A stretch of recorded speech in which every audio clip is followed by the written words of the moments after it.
was good. Funk you in the city, funk you up in the woods.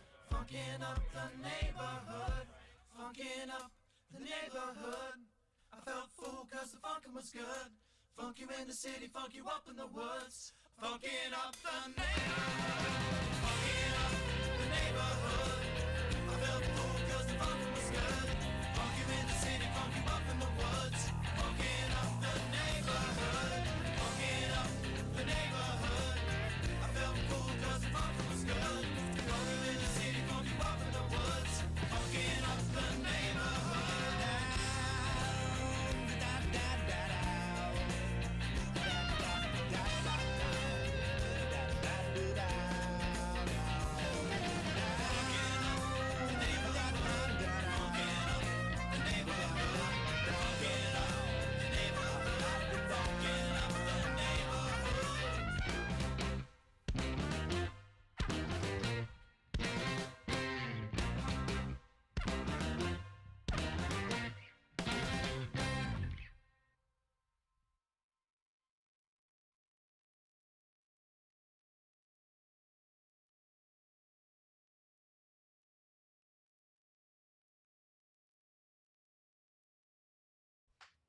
And we're live.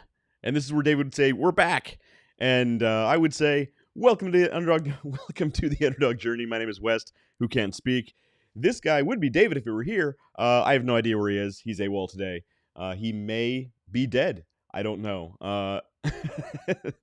Last week on the show, he was pretty sick, and then I spoke to him again on Saturday. He was still pretty under the weather. So who knows? He may be passed out, drugged up with NyQuil and Ambien, so who knows? Could be anything. Devin entered a fun fact into the chat. He says, fun fact, showering is one of the most dangerous things you can do in your home. Which, I guess that makes sense. Sure, lots of people fall. Devin, I'd love to see the stats on that, but maybe we should all stop showering. That's just the answer. No more showers. Devin, maybe he did get kidnapped. Could be. He's a highly desirable guy, I think. I don't know. Since he's not on, I'm sure Nikki's not watching, so she's probably not going to give us any answers either. But I'm going to leave this blue screen up over here just to let everybody know where David would be if he were actually here. But he usually provides the color commentary. I'm usually the boring guy, so this week I'm not locked in here with you. You're locked in here with me. So I do actually have a couple of interesting news stories aside from the main topic. And the first one, I thought David would really love. I thought he'd really enjoy this. Let's see. Oh, there it is. Researchers say chatbots are exhibiting self-awareness because David loves the idea of AI taking over the world. That's like one of his hobbies, is studying AI and it becoming conscious.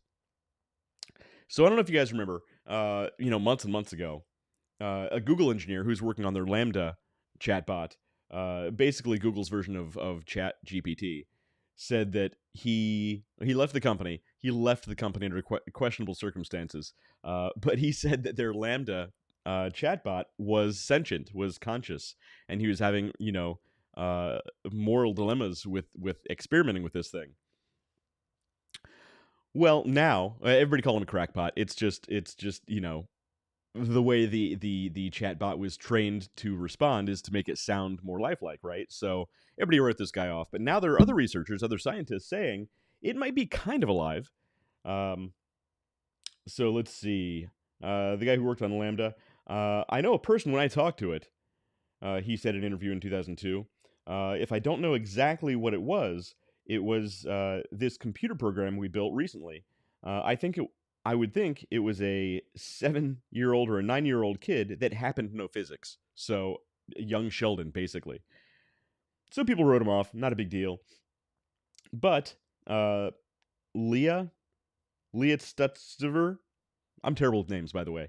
The co-founder of OpenAI proposed that ChatGPT might be slightly conscious. If you admit that it's not an all-or-nothing thing, then it's not so dramatic to say that some of these AI assistants might plausibly be candidates for having some degree of sentience. So they might not be Johnny Five alive, but they might be kind of almost alive. So David, you're missing out on some fascinating Conversations here. Did I just quote The Watchmen? Probably. I don't remember exactly what I said, but I might have quoted The Watchmen. I make lots of nerdy quotes like that. That's totally possible. Between Short Circuit and The Watchmen, that's basically my realm of knowledge at this point. Most of my other brain cells are dead because of ChatGPT. I just rely on that to do most of my thinking for me. That explains a lot. So, the next time you're using ChatGPT or some other chatbot, be kind, rewind. It might actually be kind of alive. So, so that's a thing now we got to worry about. Skynet. Let's see another one. Here's a good one. This is a really good one. I think you guys are really going to enjoy this. Oh, I'm stuck in here with you. You're not stuck in. Yes, I did quote The Watchmen. That's right. I'm not stuck in here with you. You're stuck in here with me. And you're not, because you're free to leave anytime. But yeah, that's a good quote. I like to use that with my kids because they don't know where it comes from. So if they knew, they might have a different feeling about it. But I do use that with my kids. Ah, Devin, yes. So you agree the bots are alive. The chat bots are alive. It's only a matter of time before they take over the world. Think about it. Here's the thing. Okay, I don't think they're actually alive. I do think there's a danger, though, right? Because if you guys remember, man, I wish I could find the article on this.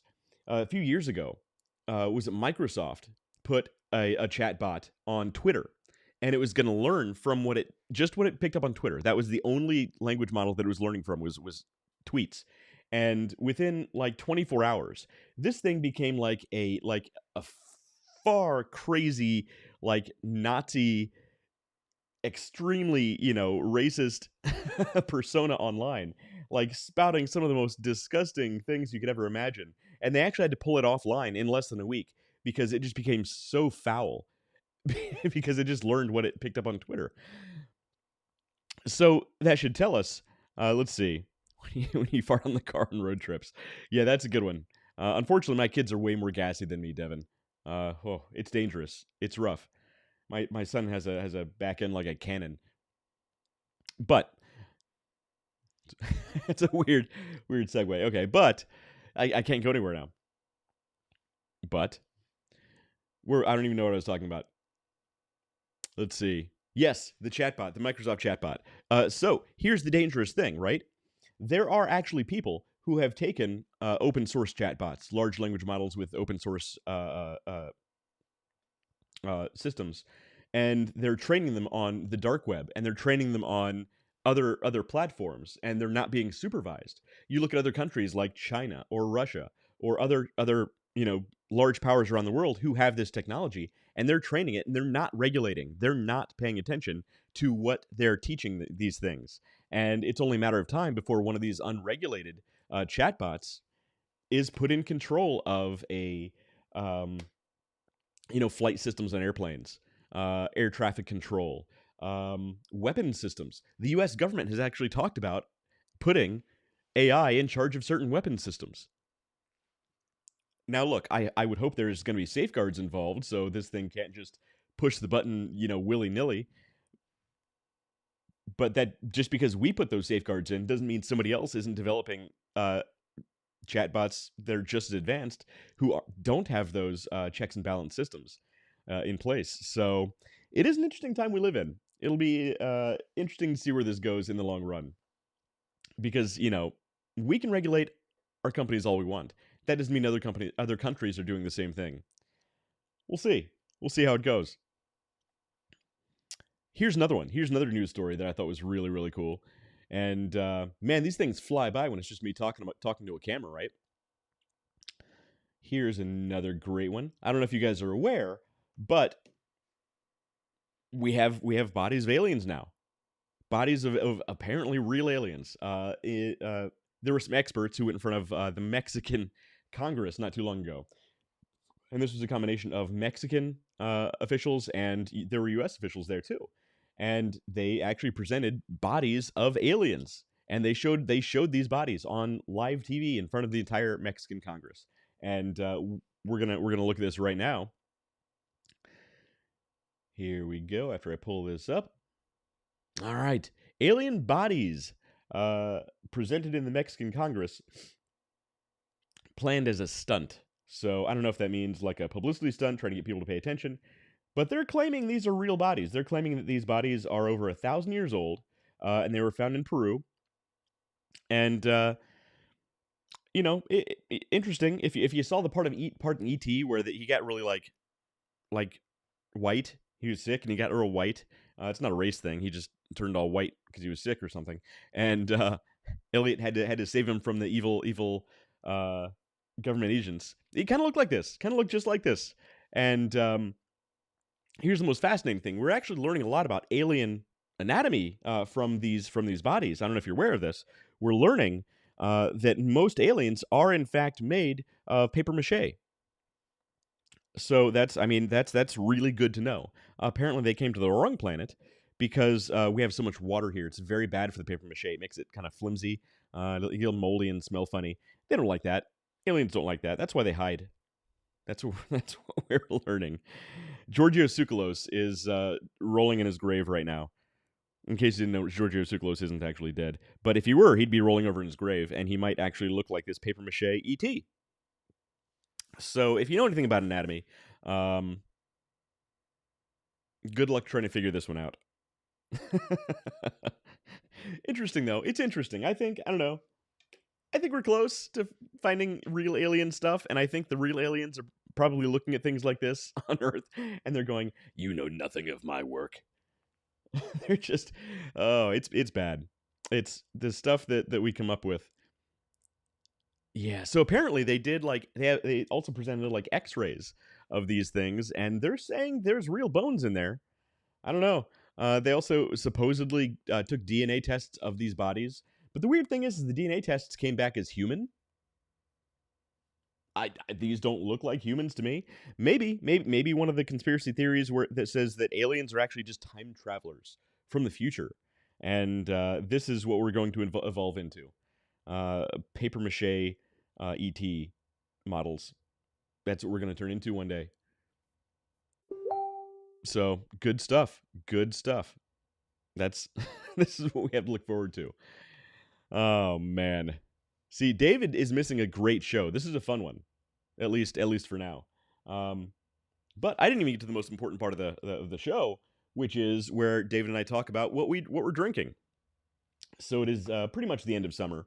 It's not fall yet, is it? It's the end of summer still, I think. So I'm drinking Sunscream Summer Wheat from Nocterra Brewing. Great brewery. Central Ohio. They actually have some really, really good brews. I like their beer a lot. This is really tasty stuff. It's a summer wheat ale. Nice, light to drink on a hot day. This is good stuff. Even though it's Oktoberfest, I will drink that any day of the week. So, again, these shows fly by when it's just me. If you have any questions, comments, or concerns, leave it in the comments, and I'll do the best I can to get to it. So normally we don't even get to the main topic until like 40 minutes in.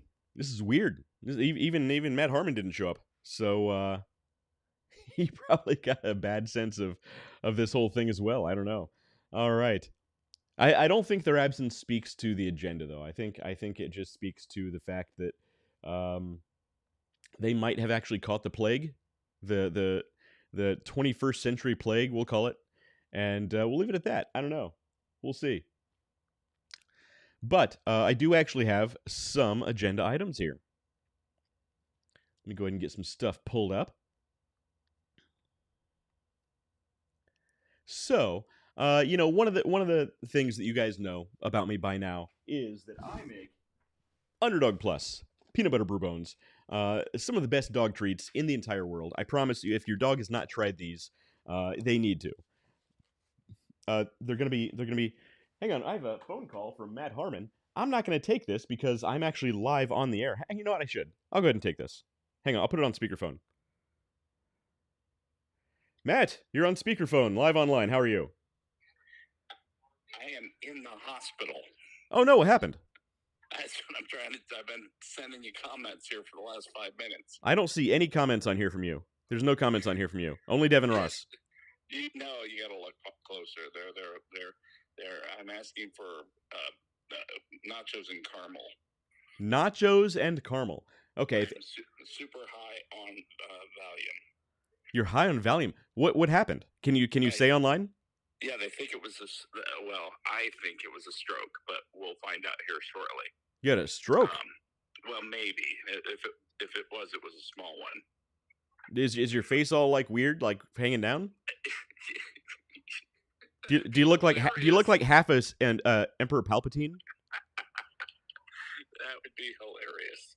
That would not be hilarious, Matt. I think you're misunderstanding what a stroke is. I would look like Peter Griffin on Family Guy. Yeah, exactly. Stroke. That was a good episode, though. It was. So it's dying out there without your support. What hospital are you in? Riverside. Oh man. All right. Yeah. Are you? How long are you in there for? Just till some. They admitted me till I get an MRI, and I just got it, so it'll be tomorrow morning till a neurologist looks at it. Wow. Well, what are visitors' hours? Can I just stop by anytime? Well, I don't honestly know, but I don't know what they are. But honestly, I think I'm going to be out early in the morning. Oh man. Well, I'm sorry to hear that. You went in today? Look at Devin Ross just said stroke. I'm not seeing his comments. Yeah. Where are these comments? You had comments? Yeah. Devin Ross says, "I'll come get you, Matt." No, the last comment I see is Devin Ross saying, "When you fart in the car." No, I didn't see that one, but all right. They're here. No, that's all right. Dave Weird. usually handles the comments. It's true. I think David's actually trying to join the call. Hang on. Let's see if we can join him. See if we can get him on here. David, how are you? Howard Avenue. Hey, there we are. Hey, David. I thought we were doing tomorrow. I'm sorry. Completely lost track of time. Are we live right now? We are live right now. I actually have Matt on speakerphone. He thinks he had a stroke. Oh, Matt had a stroke. Left onto C Street. All right, I got to turn left at this stop sign. Matt, we're hoping the best for you. Let me zoom out some. Wow, everybody's just seeing my big head. This is such cool technology. Yeah, we live in the future is what's happening right now. With paper mache aliens. That is what's happening west here. I'm driving around Connecticut. I just left a business dinner. I'm sorry. I thought we were on for tomorrow night. Take the first exit. Oh, sorry about that. To all of our viewers, first apologies. And that guy who just cut me off, he also owes us all apologies. It's two tries. Don't try to outrun. No. Yeah, David, drive safe. What are we talking about today? Well, right now we're talking to Matt because he had a stroke. He's in the hospital. Well, we think it was Harmon or Matt? Something stupid. Matt Harmon. So apparently the doctors think it's something else. Matt Harmon thinks it's a stroke. Well, no, we're doctors don't know yet, but I'm pretty sure it was a stroke. Matt, on my right side. Are you watching those videos online that I sent you? Turn right. 25 north. 29. Matt, were you watching the videos David sent you online? I've watched so many videos David sent me online. Now I'm a conspiracy theorist Well- and a nut job.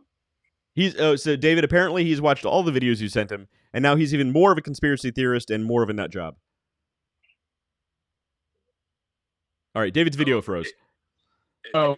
Dead air. Yeah. My master plan has succeeded. There you go. Frozen, what's up here?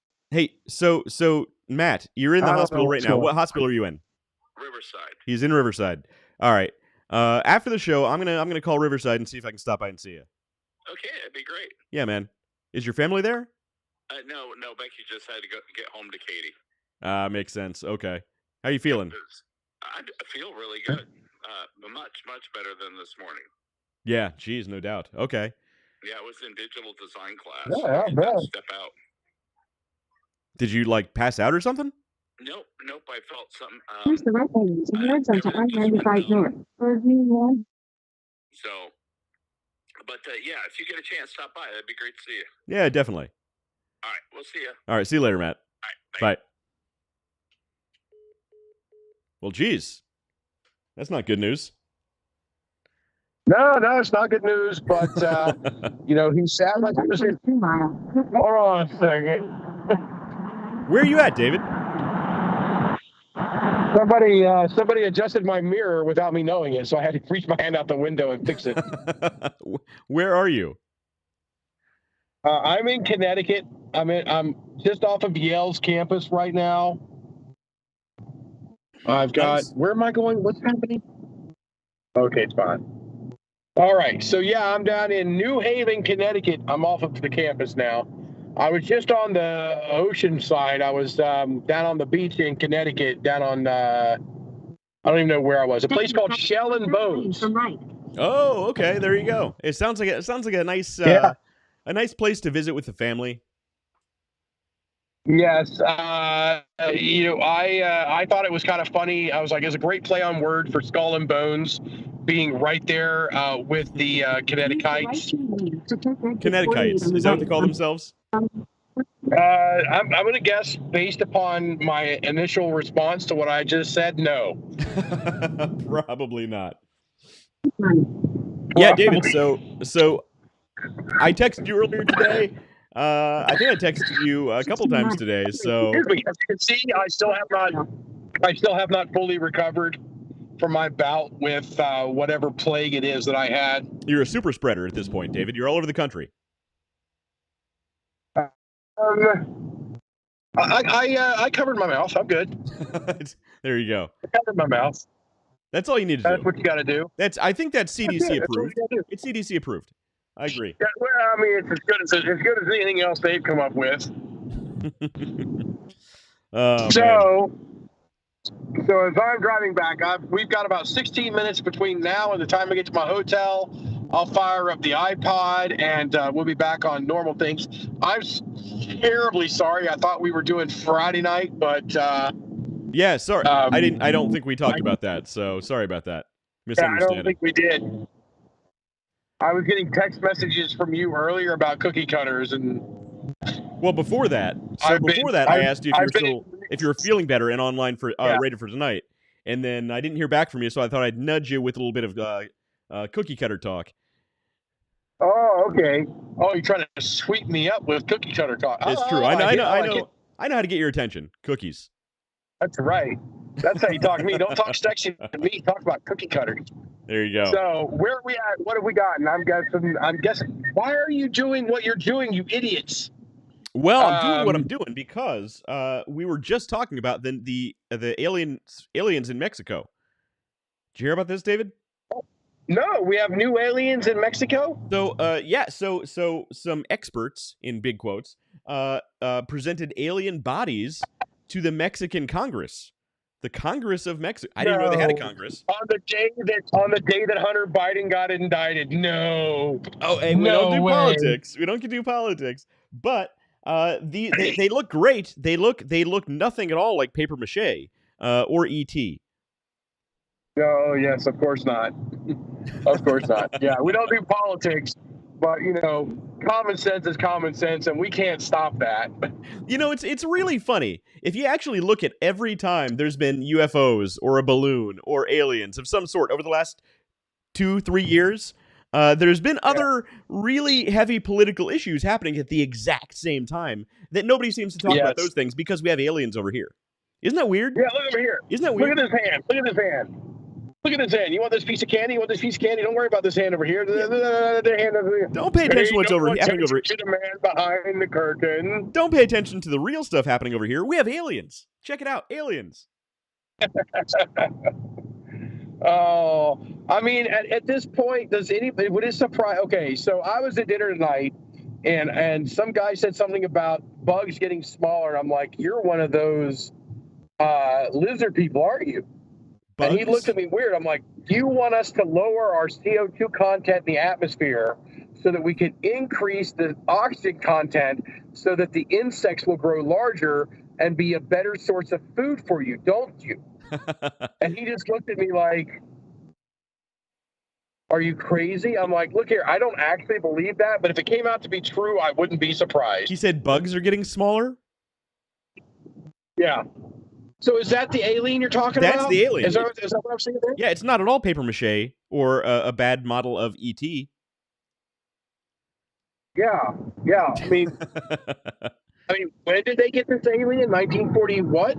Oh, so apparently it was excavated. They say it's over 1,000 years old. They found it in Peru, and it was excavated in 2017.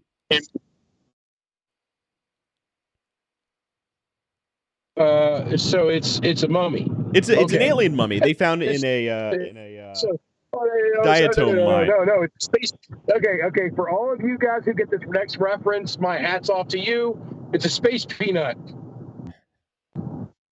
from Joe Dirt.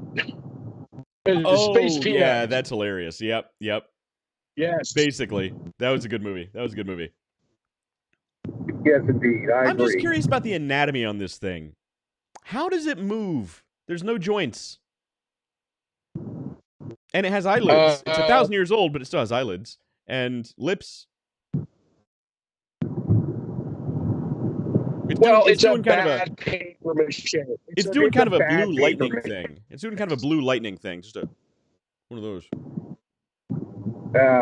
If you know Zoolander, that was a Zoolander reference. So anyway. I've seen a couple of memes with this today, but I didn't know the story behind it yet. Yeah, so this was presented to the Mexican Congress, saying that we have aliens apparently, and yeah, that's one piece of news. No. We had aliens. Yeah, then we killed them and buried them and mummified them in Peru. Dead. Yeah, they're dead. We don't have them anymore. They're gone. They did. Yep. So that's interesting. Here's the funny thing at this point. If they actually did present real aliens, like that actually look like aliens, would anybody care? Like, would most people even stand up or would we just keep scrolling? Be like, all right, show me something new. All right, yeah, we got aliens. Moving on. Yeah, exactly. I wonder what's going on with goldfish today. Well, David, you're going to be terrified at the next news story that I have. All right, what do we got next? This is going to terrify you. I know you're very concerned about this subject. I already talked about it, but this will be news to you.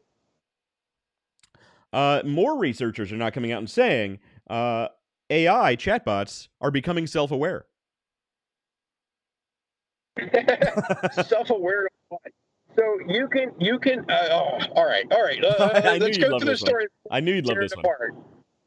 All right, let's go through the story before I tear it apart. All right, so basically, and I already went over this, so this would be kind of redundant for the two people who were watching before. But it's on here just a minute. I love it. But so you remember a few months ago when that Google programmer said that Lambda, their large language model, was self-aware, was conscious. Yep. And he left the company under questionable circumstances. But he was saying that yeah, when he spoke to this thing, it felt like it was alive. It was actually passing the Turing test as far as he understood it. Everybody kind of called him a kook, whack job. He left the company, again, under questionable circumstances, so nobody paid attention to him. Well, now there are other researchers coming out and saying, even some of the founders of ChatGPT are saying, well, if you can concede that consciousness isn't an all or nothing prospect, then it's likely it's very possible to say that chatbots could be at least partially conscious. They could be a little bit. They're starting to wake up. That big yawn answers the question for me. Yeah. That was it right there. Yes, if you lower the parameters for passing the test, more people will pass the test. Well, you're not talking. Well, we're getting pretty close to politics here. You're not talking about Common Core or anything like that, are you? I'm talking about all along, no matter what the test is. If you lower the parameters of passing the test, more people pass the test. Actually, during chats, the OpenAI systems and a couple of others have actually passed quite a few Turing tests. But you are still not convinced they're actually sentient. So here's the thing. If something can actually pass the Turing test through just conversation, which is essentially what the Turing test is at this point, or traditionally has been, do you believe that you could be convinced that it's conscious? No matter. No. See, exactly. That's the thing. No. There are still people who will never believe that it's conscious. It's not a matter of never conscious. It's it's the test that I keep coming back to. Mm-hmm. What is that? Oh, you froze. Uh-oh. Oh boy. I don't. I don't hear anything you're saying. You're just going in and out. Well, David's flabbergasted. He is completely frozen up. We're not hearing anything he's saying. I think he actually agrees with me at this point. He's just stalling for ways to not agree with me because he knows that we're absolutely right on this point. I fully approve of you taking advantage of the situation. So what test were you talking about? Not the Turing test. Do you have a different test in mind? So I was saying, if we turn the computer on and the computer, without any input at all, just decides to create art or music, then I could be convinced. It's a matter of time. You don't think that's possible? But it has to do it. It has to do it without any programming whatsoever. Well, David, here's what the other side would say to that. I'm not saying this is my argument. Here's what I'm saying the other side would say to that, okay? Okay. Take a human being, okay? Human beings take a long time to develop mentally, socially, emotionally. If you took a human being from the time it was born, put it in a deprivation chamber for 20 years, and you pull it out of that deprivation chamber, it's going to be a blank slate. It's not going to be able to paint. It's not going to be able to talk. It's not going to do anything except for pee and poop all over itself. Now, however, hang on. Now, if you take that, if you take that human being from the time it was born and you nurture it and you teach it and you train it and it learns from observing you and it learns characteristics and personality traits and speech patterns, at the age of 20 or so, it can probably give you a fairly decent conversation. What's the difference? The difference is, even at a young age, a baby will coo and make music to itself to soothe itself. Even in a deprivation chamber or tank, well, the human is going to create things out of imagination of darkness. And out of darkness, it's going to imagine the absolute polar opposite, which would be light. It's not going to know what light is, but it's going to know that it's the opposite of dark. So Microsoft. I say that if you were to take a person and put them in a chamber that completely isolated them from humanity and light and experiences, that person, because of being alive and being sentient and self-aware, that they would create far more than a computer ever could.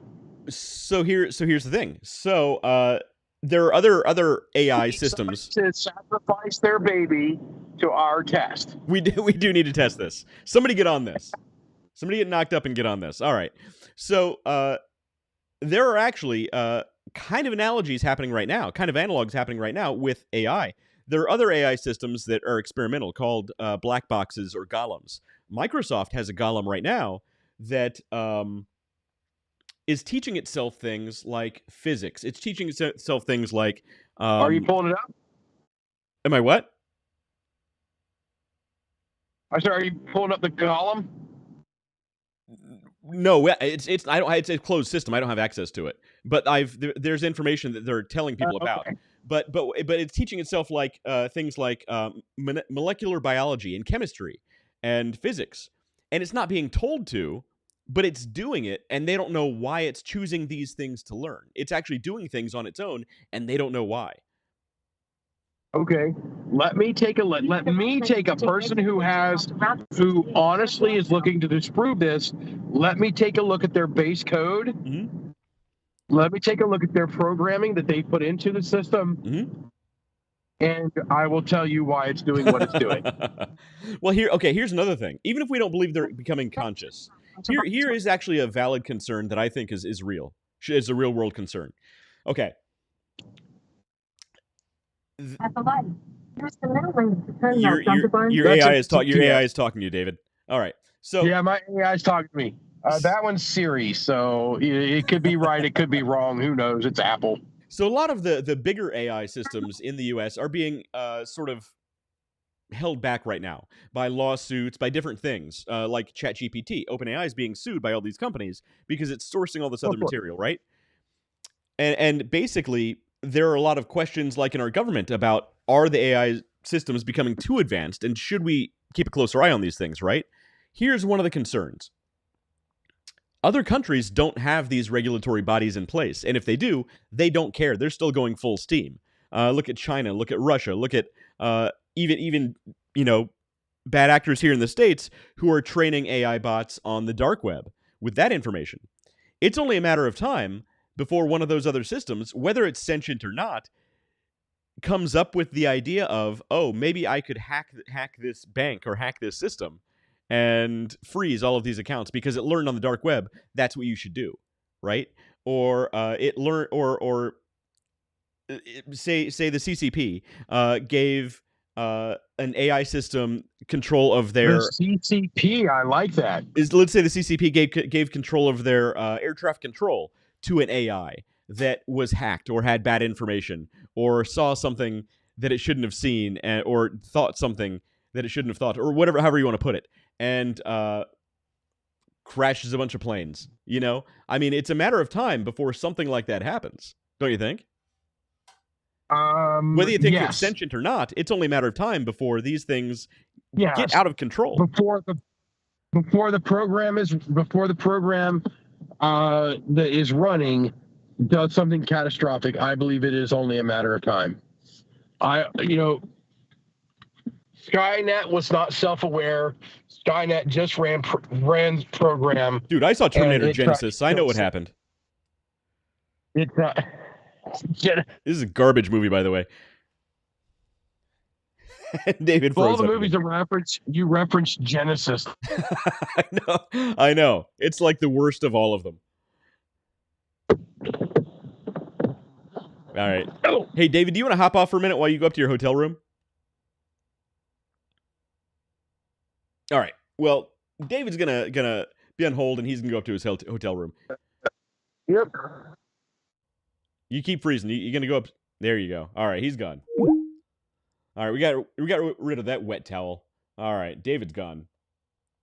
But anyway, he's 100% wrong, and AI is alive. Johnny5 came to say hi, and he is alive.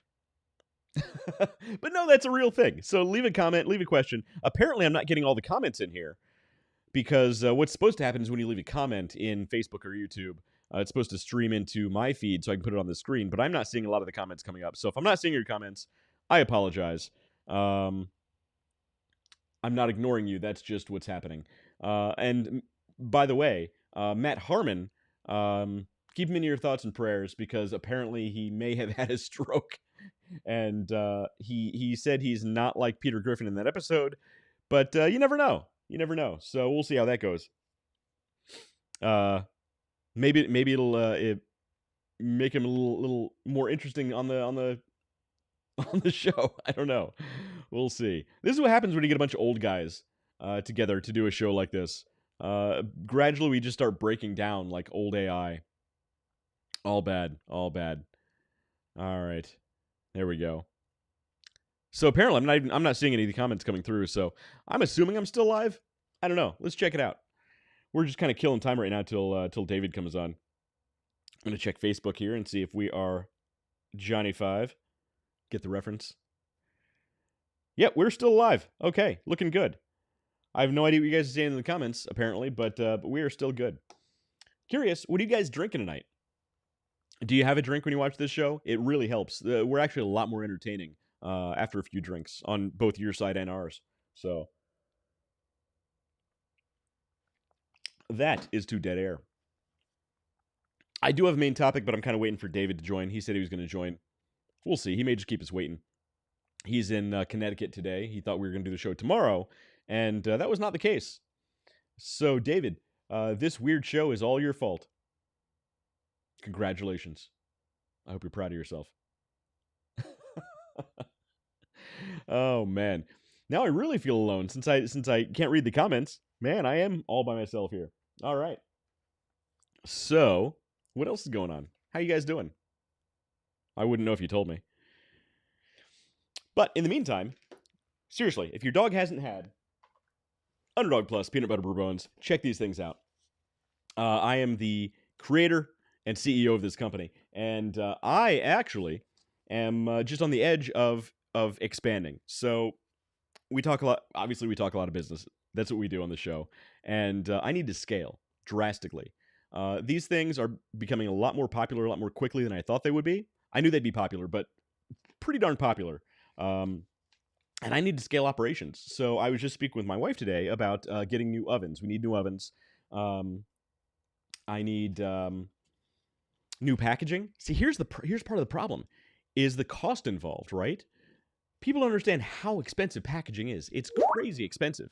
And I'm thinking about changing packaging. So we might have some questions for you about that, your opinion on stuff like that. So let's see if David's ready. Let's join this call here.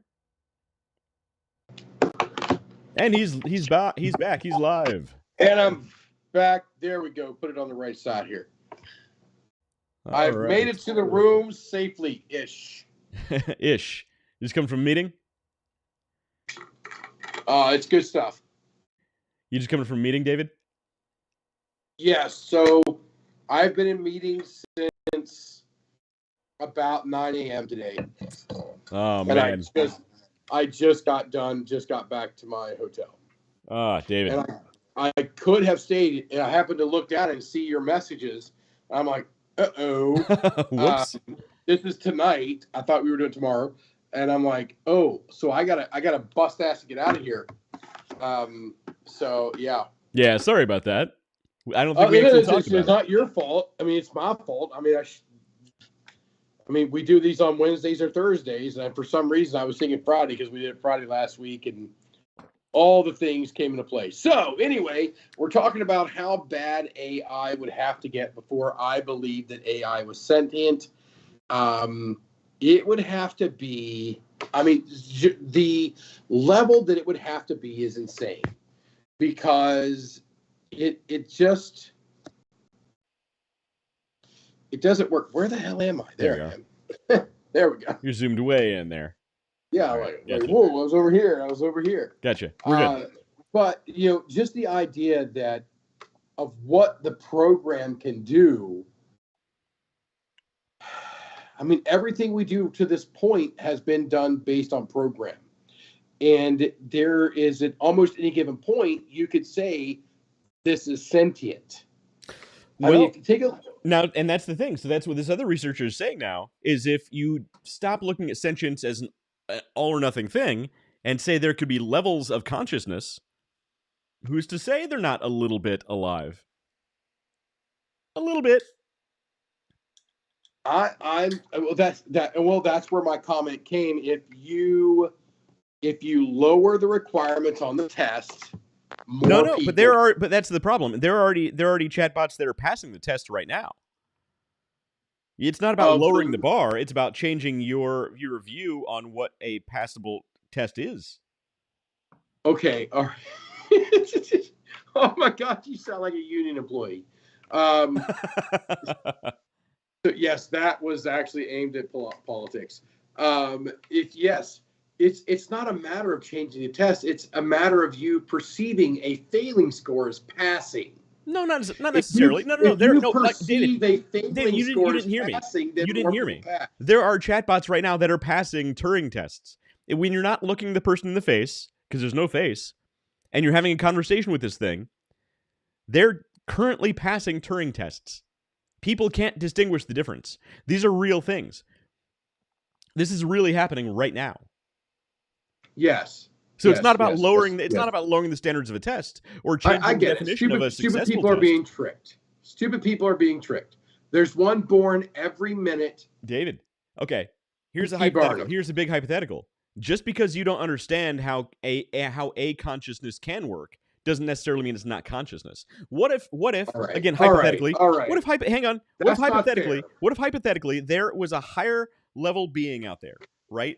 like not God, but a God-like being, like you'd see on like a Q, okay, from Star Trek. And they look at this gross little squishy biological thing, an anomaly of nature, that basically crawled out of a puddle somewhere, and it thinks it's alive. It's just doing stuff, squirting its DNA everywhere, and it's reproducing like mad, and it's gonna kill itself. They don't live very long. They're not very important. Why would it? Why should I care about that thing at all? It's not even real. What's the difference? What's the difference? I'm sorry, you lost me at squirting.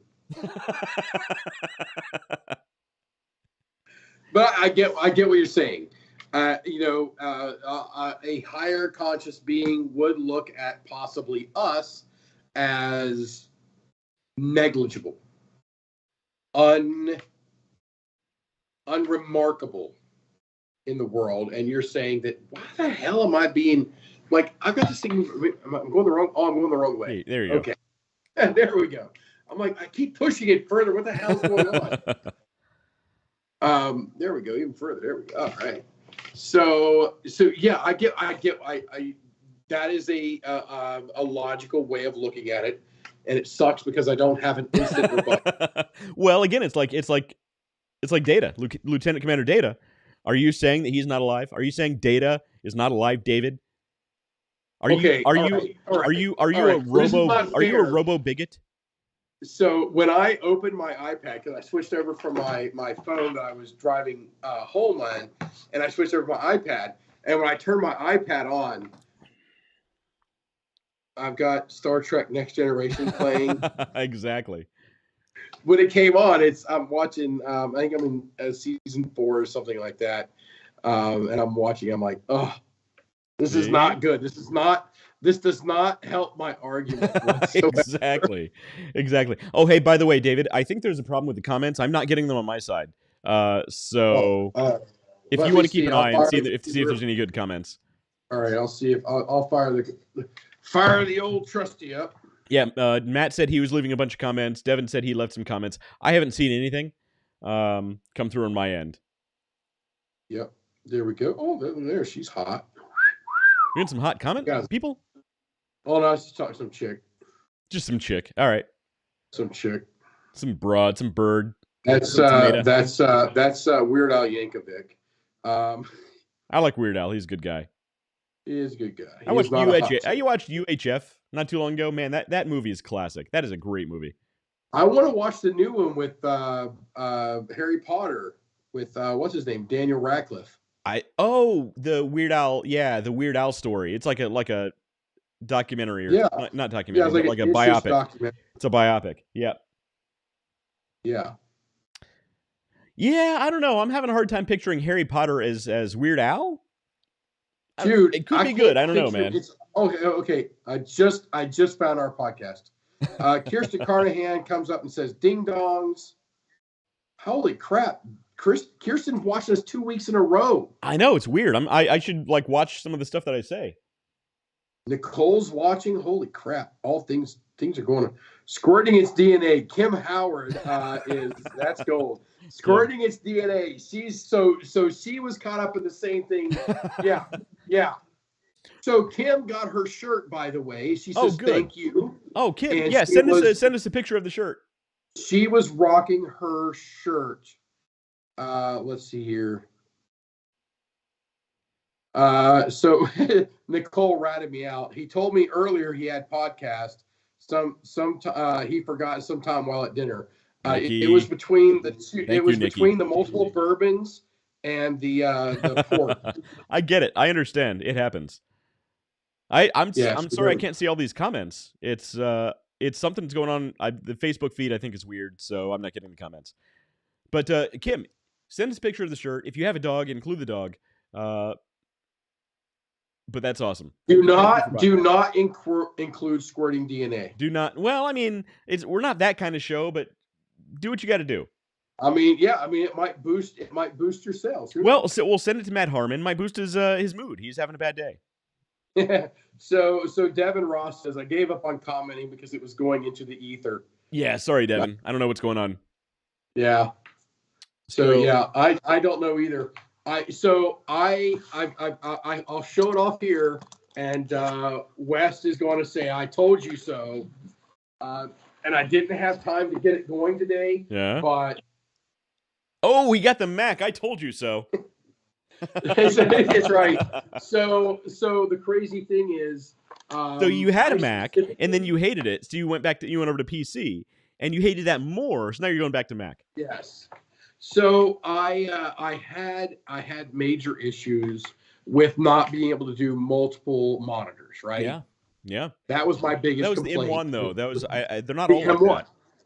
So I went back. I actually went older. I specifically was hunting for some specifications. I wanted the MacBook Pro. Get the Intel chip with a CD-ROM burner or Ooh. DVD burner with an i7 processor. i7. See, that's what you need the Intel processor. And 16 gigs of RAM. Mm-hmm. That's the specs I was looking for. I found it. It was used because you can't find it new. Right. But I found it used for an amazing price and it was like fat kid meat cupcake. I'm all over. Nope, that's a great laptop. That'll serve you well. Good stuff. Yeah. So I'm trying to as we're trying to do this thing I've got an iPad over here running.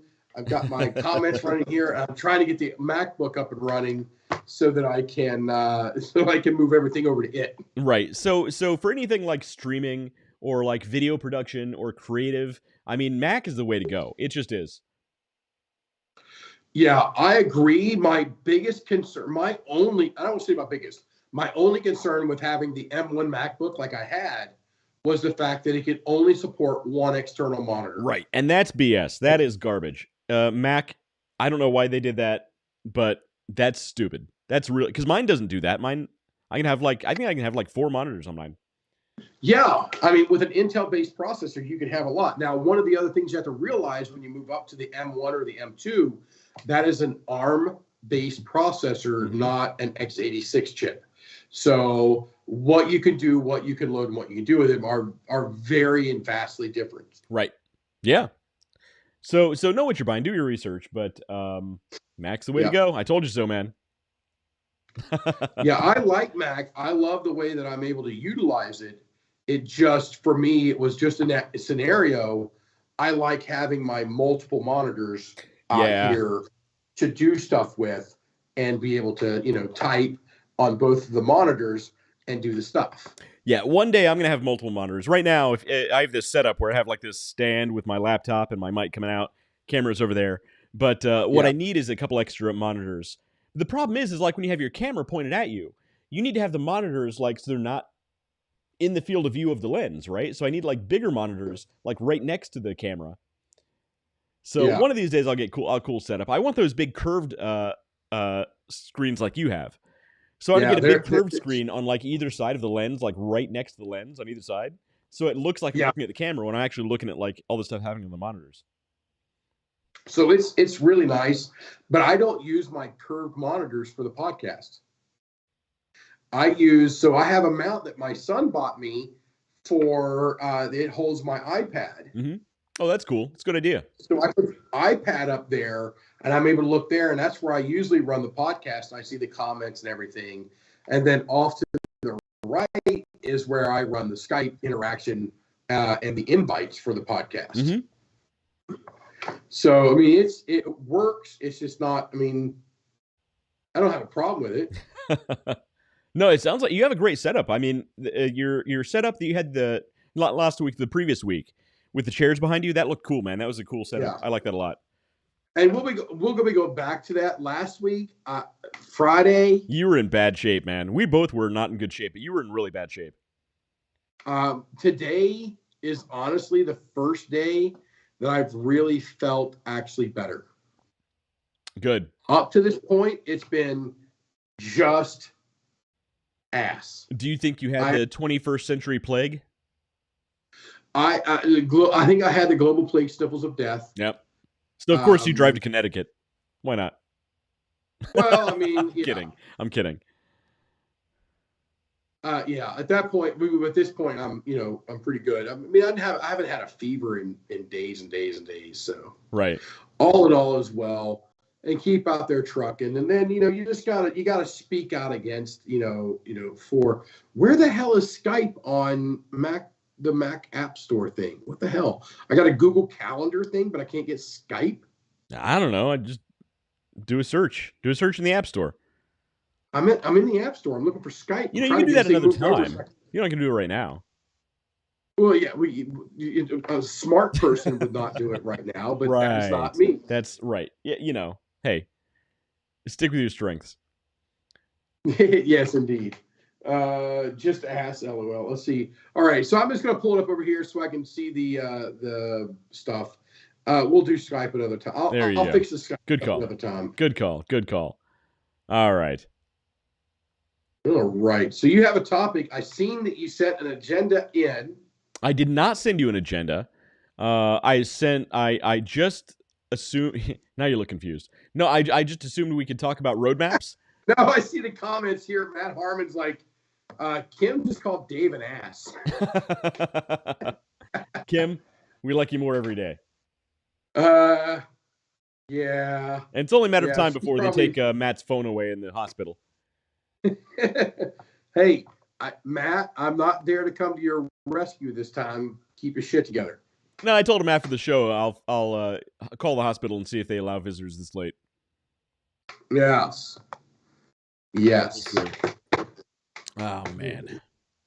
So, David, you and I need to speak soon about possible machinery involved and equipment. Yes. Because I need to scale quick.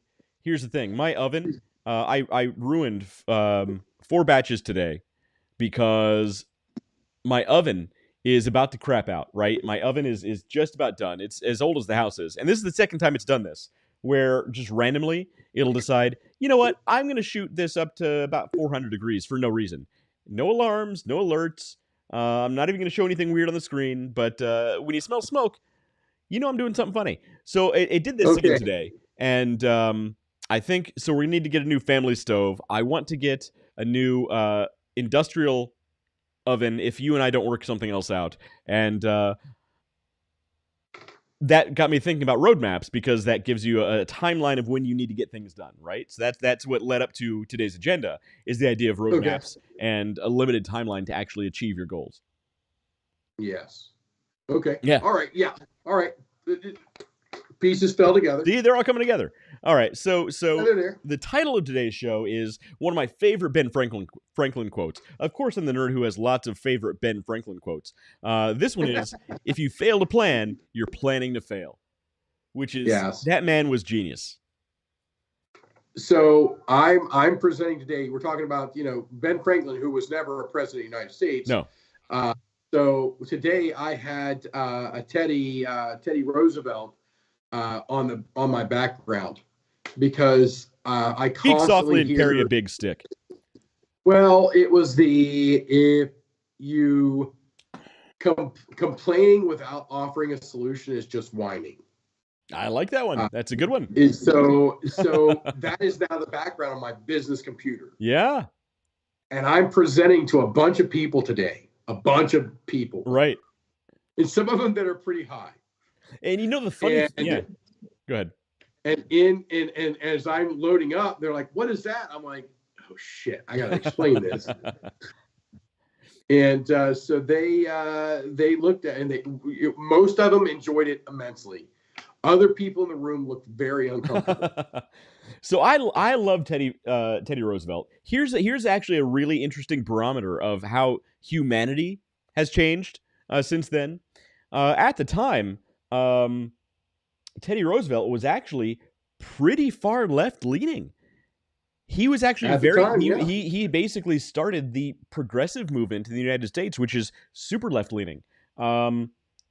And a lot of people thought that he was just too liberal to be able to run a country appropriately. And the funny thing is, you look at Teddy Roosevelt, the man who literally said, "Speak softly and carry a big stick," the man who was literally shot in the chest and during a speech, and it was only stopped by his glasses case, by his spectacle case. The glasses case and the speech. So he had the speech folded up in his breast pocket. And after he was shot, he kept giving the speech. Yes. His wiener. Wait a minute. What? He was not shot. He was not shot in the wiener, David. David, he was not shot in the wiener. Teddy Roosevelt. No. So I'm looking. I happen to check the comments. I happened to check the comments. Was that Kim Howard? So Matt Harmon recommends you make sun-dried dog biscuits. Sun-dried? And that actually is not the worst idea the man's ever had. I've heard worse ideas. Yes. So did you know that Teddy Roosevelt was talking about his wiener when he said that? Speak softly and carry a big stick. Okay. Ooh. All right. Okay. Was that Matt? Was that Matt? That was so that was Matt, yeah. Yeah. And Kim Howard is laughing and talking about his wiener. So of course. Well, he was shot by a manatee. Tough. What a tough bastard. Well, manatees are dicks. Everybody knows that. Oh. The humanity. All right, so all the humanities shooting me in the wieners. But no, that's the funny thing. That shows you how far humanity has come since then, though. Like, that was considered like the granola-eating, left-leaning person, Teddy Roosevelt. Whoa! You can't say granola. You gotta say crunchy granola. Now imagine if he was in a time machine, if he hopped in a time machine and came to today, dude, imagine what his outlook on reality would look like. I'm not getting political. I'm just saying, imagine what his thought process would be if you could see where the world is right now. Indeed. All right, I think we have it. Fully, well, maybe. Are you still setting up your Mac while we're live? I did. All right. And now you're covering up your camera.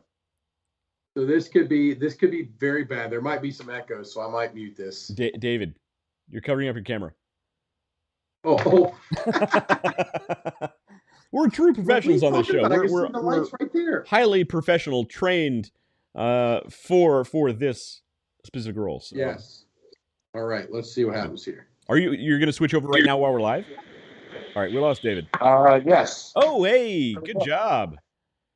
Flawless victory. You guys didn't even know what happened. You need a better mic though. You need a better mic. Okay, I'll have to hunt down. I'll get a better mic. We'll make sure. Normally, I have my AirPods for this, but they're out in the car.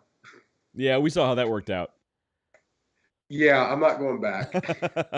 There's no going back now. That's enough. You look great, David. All right, much better. This is how it's supposed to be. Okay. All right, so the main topic is road mapping. It's not Teddy Roosevelt's wiener or being shot there. It is actually road mapping. Sure. It really seems like we were talking a lot about Teddy Roosevelt's wiener. It really feels like that was the topic. All right, I'll change the title of this show to Teddy Roosevelt was shot in the wiener. T-Dog's wiener. Yes. T-Dog's wiener. And all of this is being transcribed right now for perpetuity. Oh, it's great. I love it. That's what's happening. It's great. All right. Let's see.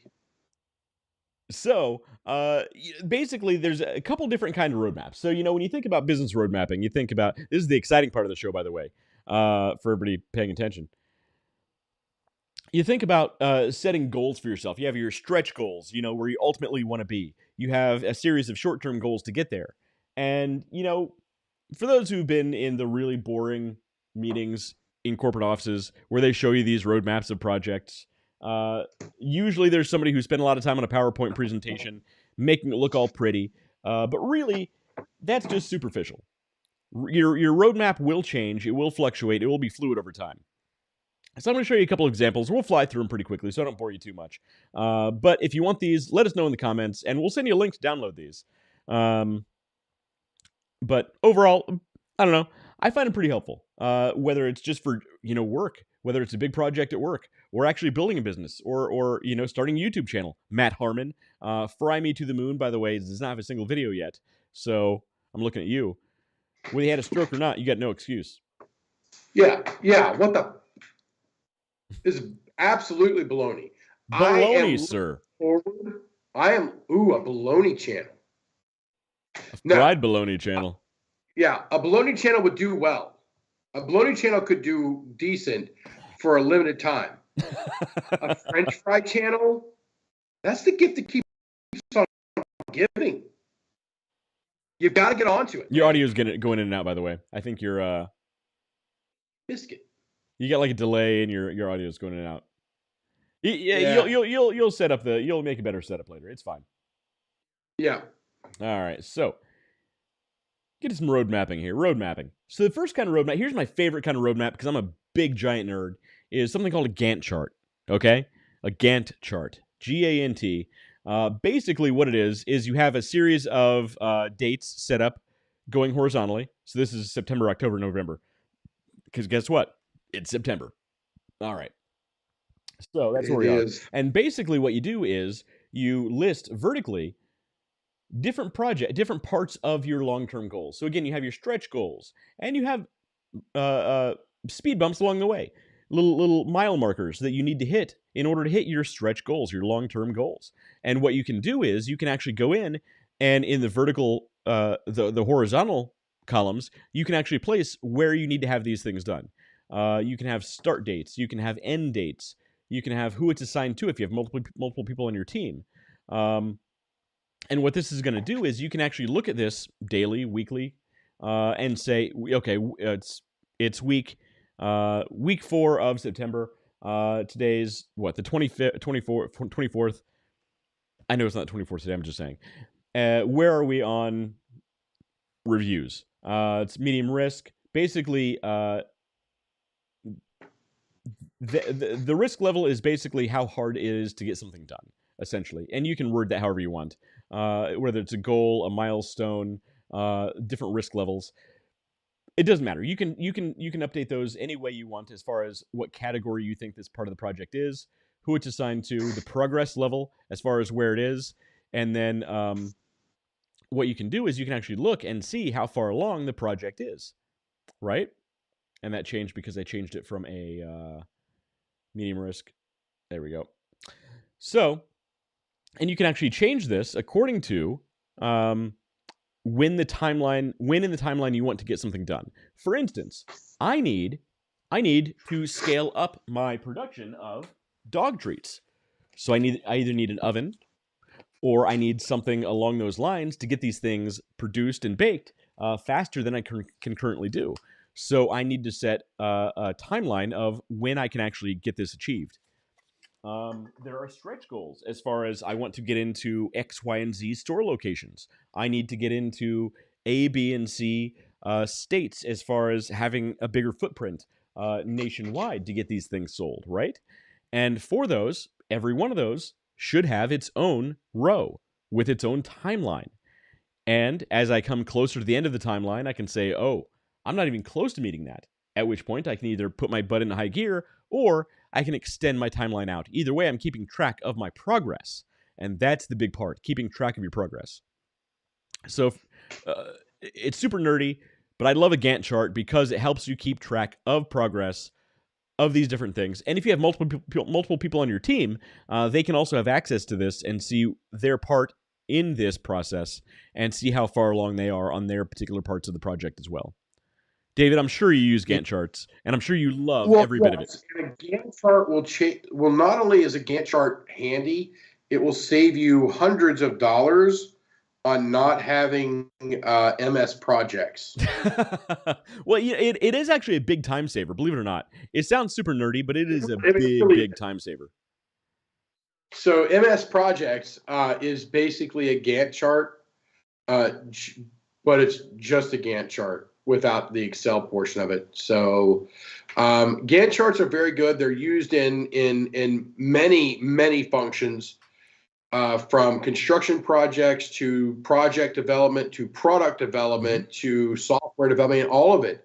When you have a timeline that you are trying to meet, it's that is one of the easiest ways to provide yourself a checks and balances.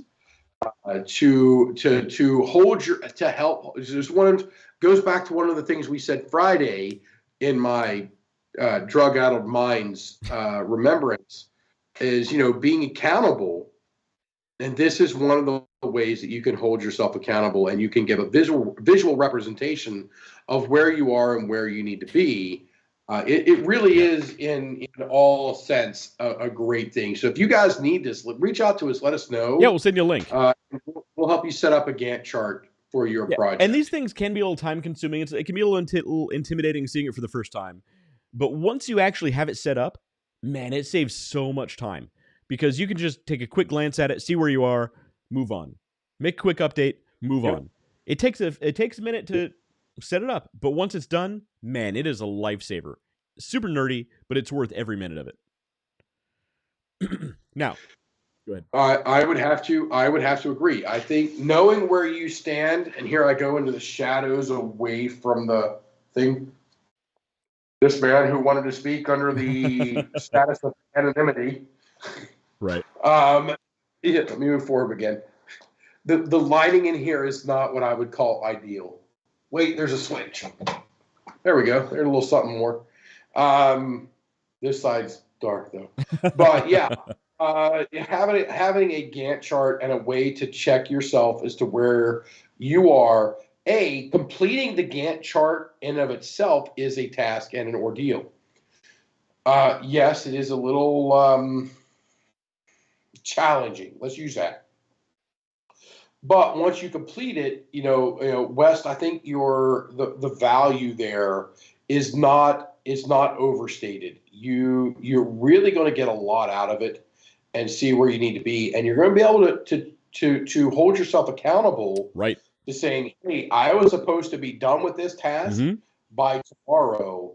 That 3 episodes of Star Trek The Next Generation is going to have to wait. I've got to get on to this task. Right, exactly. Look, in trial, Lieutenant Commander Data kept control of his personal autonomy because Jean-Luc Picard did recognize that even though he's artificial, he is an individual living being. He proved it in court. So all you non-believers can suck it. All right. So a Gantt chart is actually super valuable, big time saver, highly recommended. But there are other types of roadmaps that can be really valuable. And again, not the really pretty, PowerPoint presentations that you see in these dumb meetings, but ones that actually have valuable information. Yeah, those are pretty PowerPoint things. They don't actually break down what the hell you need. Here is one that I use, and I've used for my business, and I'll show you the template that I built, and we'll send you a link to this as well if you need. But this is actually one that I built for myself, for my own business. And it doesn't have my information, but I'll show you how kind of I optimize this for my own use, which is the business startup roadmap framework, okay? Basically, when you're starting up a business, there are so many things that you're not even going to consider. You are going to wrap your brain around so many ins and outs and odds and ends and this is and that's that a week into the project of starting a business, you're not going to remember what you did, what you didn't do, what you need to do next. That's why you need a roadmap like this, okay? What this is it has... On this specific chart, just so if the viewers out there know, we have people who use this. I have a I'm going to call him a client that utilizes this exact chart in starting a cigar lounge in Dallas, Texas. Oh, he's using this. Good. Awesome. Yes. He built this out. It's one of our shared documents that I'm able to check in on, that he's able to check in on, and we hold not only accountability from it, but it's a different type of roadmap as opposed to the Gantt chart that allows us to say, have we checked the boxes? If not, what's happening? Where's the roadblocks? Where's the stops? How do we bring this to fruition? And this specific spreadsheet, this specific chart, allows us the ability to do it easily and communicate easily. Right. And, parts of this may seem like overkill. You don't need to use every single part, but it is thorough for a reason because there's a lot of information that you need to keep track of, right? And it comes down to the very simple stuff as far as business ideation, right? Do you have an idea for your business? Yes, check. Description, resolution, details, references if you have links to other things you'd like to reference, business goals, business plan, mission statement. And in this, I actually put a short description of what all these things are. Typically, a lot of these things reference like pet products, things like that, because that's Underdog That's your business. That's what the Group owns. business is built. But you can actually That's what change a Underdog lot of the owns, yeah. information to say, not a pet food business. I'm opening a gym. I'm opening a cigar lounge. Same thing. The information is still valid, right? So you need to identify your Yep. target market, your startup expenses. That's a big one. Ongoing expenses, how much to charge, things like that. You know, you minimize that. You go back to other things like define the brand, because again, your brand is different from your business. You need to actually go in and identify the name, the logo, the voice of your brand, how to keep customers coming back. Again, very, very important. Create a web presence. And again, it breaks down all the different parts of creating a web presence. And you can color code these things. Like, I completed the create a web presence. It's green. It's done. I got a great website. Business ideation, I'm still working on a couple of the line items in there, so it's kind of complete, but I'm going to put that as a yellow check mark because I want to remind myself to come back and check that out later. So don't you can color code these things. Product development, break down all the different parts of that. Forming a legal entity, right? That can be very complicated as far as, do I want an LLC? Do I want an S corp? Whatever. All that can be in here. Tax information can be in there as well. Business bank account. So our comments based, on the screen here, for some reason they're coming in very light on my screen here. So we're going to take a couple moments here just to catch up. See, that's the thing. I'm not getting any comments coming through to our streaming platform. So I apologize. I'm not ignoring your comments. I'm just not seeing them. So Matt Harmon says, "Oh my God, I forgot that. Now I'm a hippie." Yeah, he's also on drugs. He let me know. I'd like to remind you that it's not just granola, that it's crunchy granola. Well, Matt also let me know not to come in tonight because he is high right now. He's in the hospital. They drugged him up, so I will not be visiting Matt in the hospital. Matt, I hope you feel better, man. Okay. It says, God, David needs a producer. We all do. Yeah. West, I need to know what the name of BL's avatar. Huh? Who said this? I don't know. Who said it? That was Matt. And then Kim says avatar. It should have been called a weenus. We got to stop talking about. We got to start talking about. We got to stop talking about Teddy Roosevelt's weenus. By the way. Yes. Yes. Teddy Roosevelt's weenus is off limits. He says he's in a hospital, but the nurses said they'll listen. So I'm promoting. So hello, nurses. Give him a vasectomy. Yeah, nurse. He is in there for a gender transition surgery. Do what you got to do. Do what you got to do.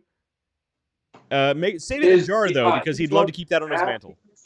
Martha. Martha Harmon is now watching the show. Martha Harmon. Who's Martha Harmon? Well, that's Matt's. That's Matt's new identity. I get it. Oh, Matt. Yeah, Martha. He'd make a great Martha. He looks like a Martha. Yeah, indeed. I wonder. All right, it's called many things, Kim. Suave, cool, jive, and chocolate thunder. Okay, Matt, that's probably one of your better comments. There you go. That's a good one. That one was good. And then he rolls into the Gantt chart, so that tells you how far behind we are. Pretty behind. Yeah, sorry. I got to work on whatever connection's going on. I'm not seeing any of the comments. Too many numbers. Matt says, why not just follow your gut? And while there is a place for following your gut. Always follow your gut. We actually trust your intuition was one of the things we talked about last week.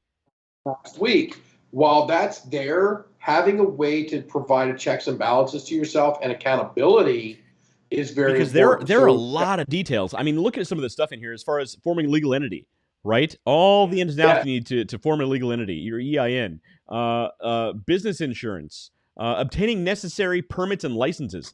Dude, one of the reasons I didn't show my version of this for my business is because I added rows to this. I added about 60 new rows.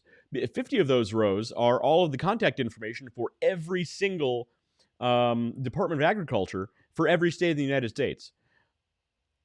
Because that's what I need to be able to sell what they consider to be animal feed. I need to be an individual approval from every single state that I sell in. So Matt there says are a lot of details. You can't just wing it. Go ahead, David. So Matt says, Wes, you said you want to set up an S corp.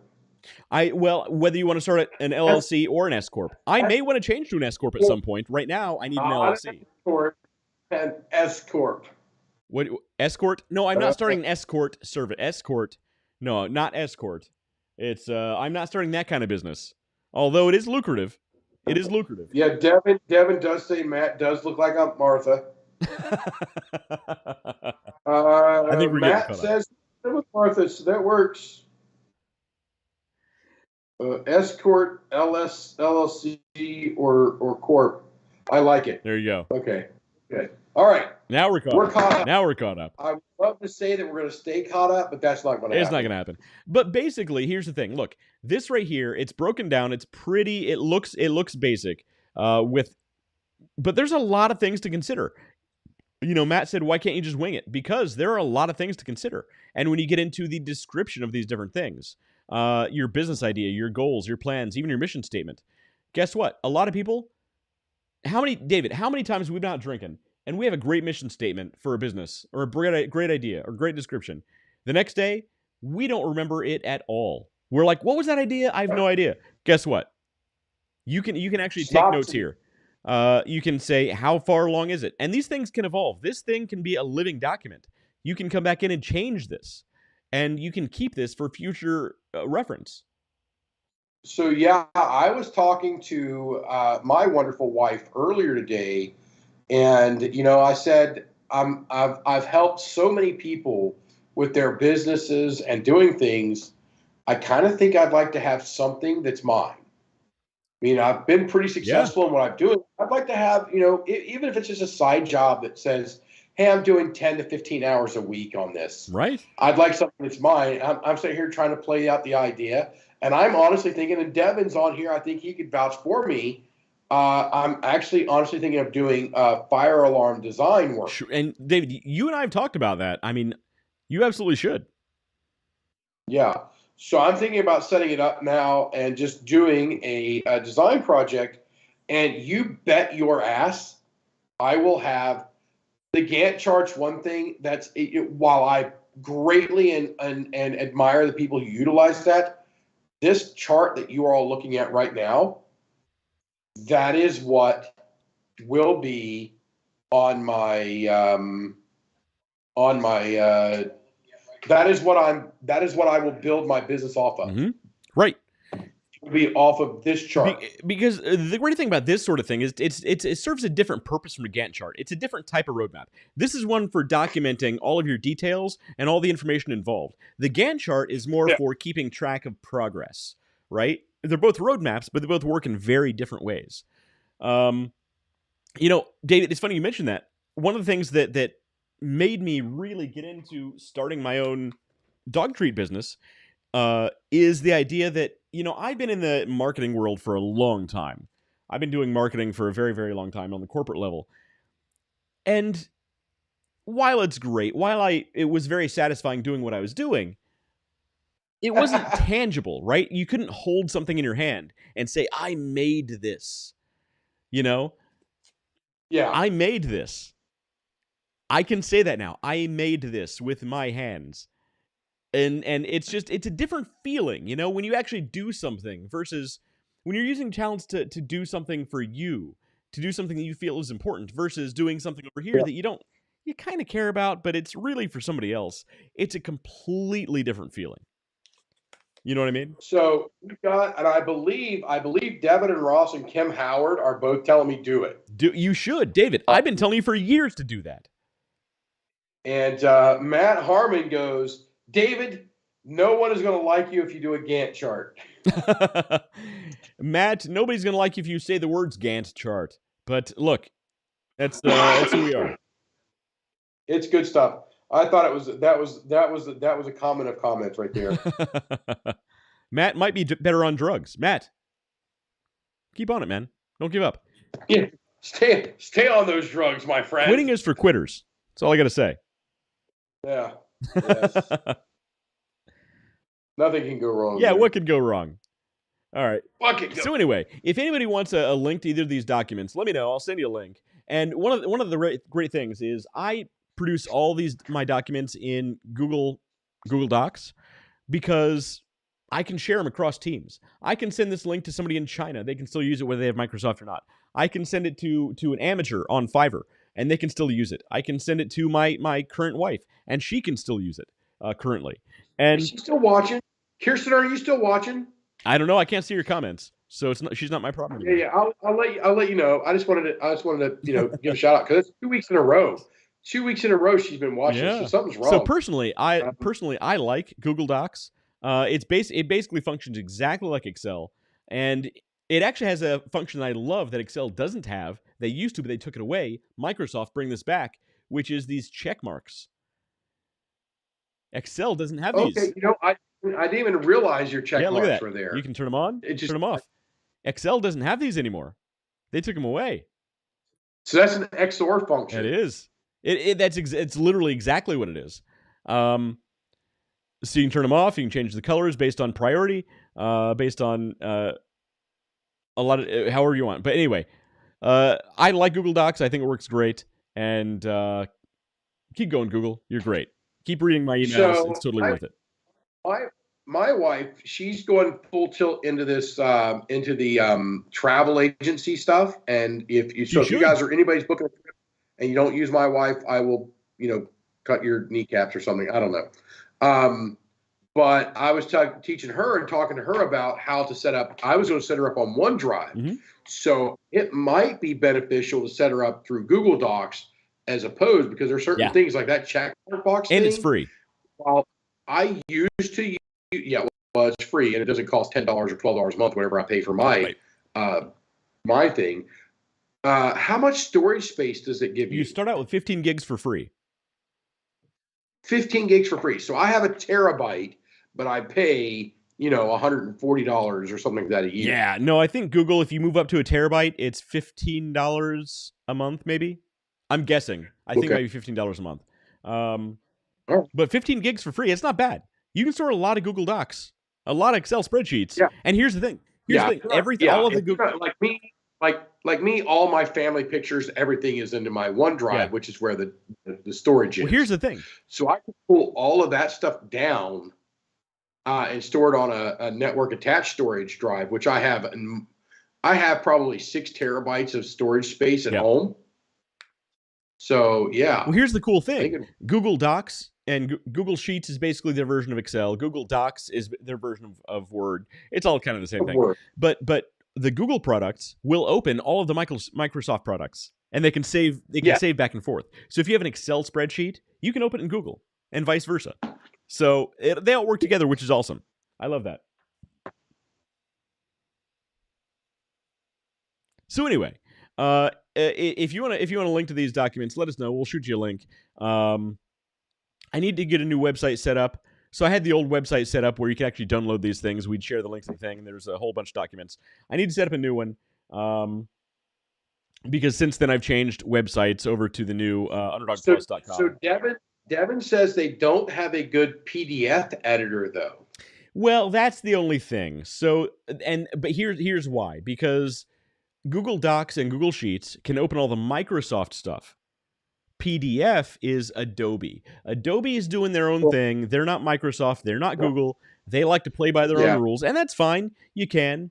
And PDF is just portable document format. Right. So it's a format, and Adobe is the primary place that you can do that.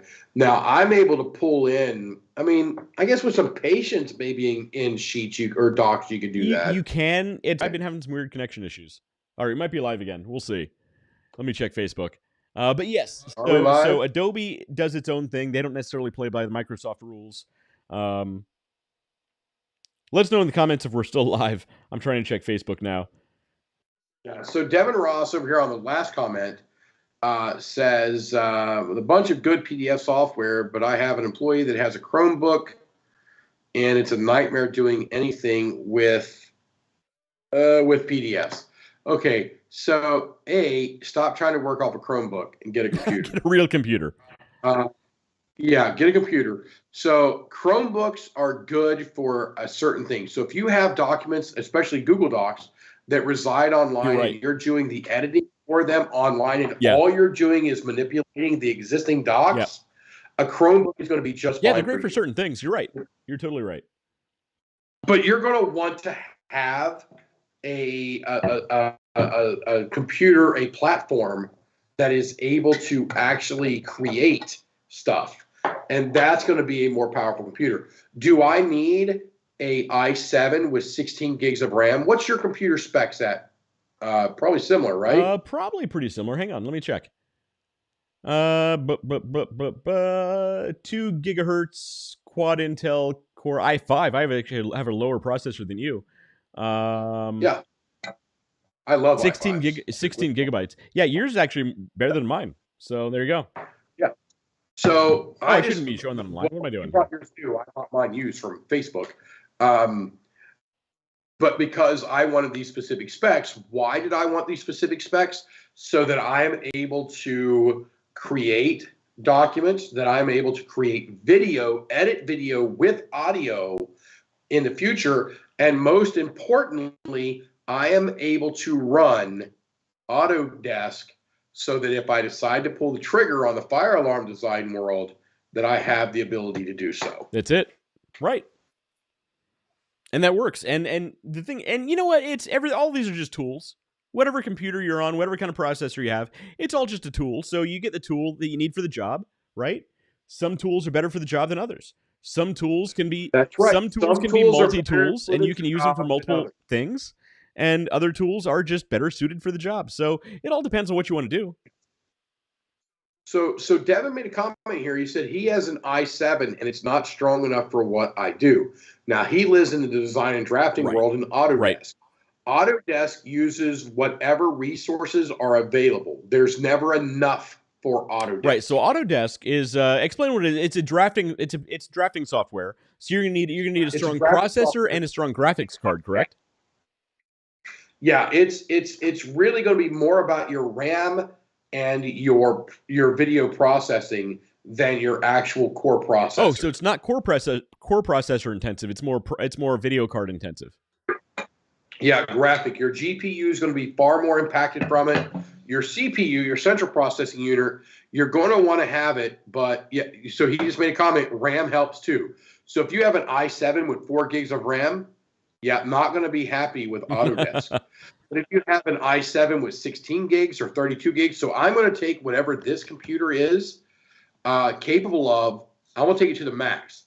If it's 64 gigs of RAM, I'm going to take this computer to 64 gigs of RAM. It's much better for that. And I think you and I both have computers, is very important, that have separate GPUs versus the CPUs. Yeah, so it's not an integrated video card that's robbing from the central processing unit to process the graphics. It has a separate dedicated graphics card for it. We're getting a little in the weeds. We won't go too deep. Devin, we're not going to go too deep, and we're sitting here talking. Yeah, we went a little too deep. She moaned a little bit. We had to pull back. Nope. Devin, we will be talking to you soon, though. We might have a job for you coming up soon. We'll talk to you soon. But yeah, I had to stop that. All right. Anyway, so that is road mapping in a nutshell. If you want a copy of either of those documents, let us know in the comments, and we'll shoot you a link. Well, let's throw back up. Let's just do a real quick look at the Gantt chart, and then follow it up again with the other spreadsheet. Let's go to the Gantt chart. So this is the Gantt chart view. This is a real quick and excellent way to look at a very quick summary of where you are in a project, where you may be stalling in a project, where you may need to put additional resources to clear a hurdle. Right. This is especially valuable if you have a team and they're all working on kind of the same end goal, and they each have their own job within that process. Gantt charts are really valuable, so everybody can kind of keep track of what's going on. Yes, very, very good. And then the other version that we've got up here tonight is a little more towards just keeping yourself. Now, it's not to say that you can't have a Gantt chart for your team and this and this spreadsheet for your individual self. I use both of these all the time. Yeah, I mean, I would use both of them as well. I love this tool right here. To just from me, it feels like it gives me more a personalized, which is exactly what it is. It's more personalized to the deals or the task that you need to complete. Right. Absolutely. So two different types of roadmaps, both used in different ways, and they both serve their own purpose. So just because you hear the word road mapping, I mean, don't imagine just one thing in your mind and say that's what it is. There's a lot of planning involved, especially the bigger the project you're trying to achieve.